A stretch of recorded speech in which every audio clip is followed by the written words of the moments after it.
تعالي اقولك على احسن طريقة للبوفتيك انا وصلت لها علشان يطلع معاكي طري من جوه واللحمة ما تشدش وكمان القشرة تكون متماسكة.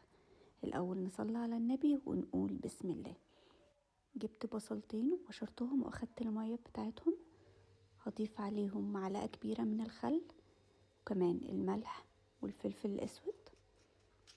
هضيف ربع معلقة من البصل البودر والثوم البودر وهقلب الخليط ده كويس. بعد كده هنزل عليهم بيضتين وهقلبهم وهنزل عليهم بكوباية دقيق. انا الخليط ده اخد معايا كوباية الا ربع من الدقيق. هفضل احط كده شوية شوية واقلب لغاية ما اوصل للقوام المظبوط للخليط ده. بعد كده هبدأ اجيب قطع البفتيك واغطسها في الخليط ده وارصها في الطبق وهدخلها في التلاجة مش اقل من 4 ساعات وممكن ليلة كاملة، وممكن جدا تخزنيها بالشهر في التلاجة. هنطلعها وقبل ما نحطها في البقسماط بعصر عليها نص ليمونة بيدي للحم طعم حلو قوي.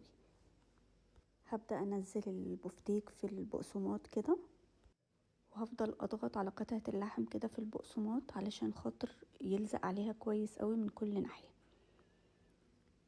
هخلص كل الكمية دي وبعد كده هسيب البفتيك بالبقسماط في التلاجة وده بيخلي البقسماط يمسك اكتر في البفتيك.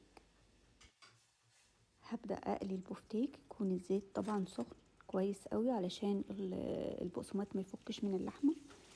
اول ما احطه يتشمع من تحت كده هقلبه على طول، مش هستنى انها تاخد اللون كامل وبعدين هقلب، لانك لو استنيتي البقسماط هيفك من فوق.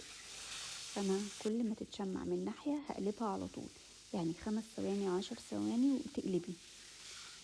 هعمل كل القطع بالطريقة دي لغاية ما اخلص الكمية كلها اهو. طول ما انا شغالة بفضل اقلب فيها مش هسيبها علشان ما تفكش.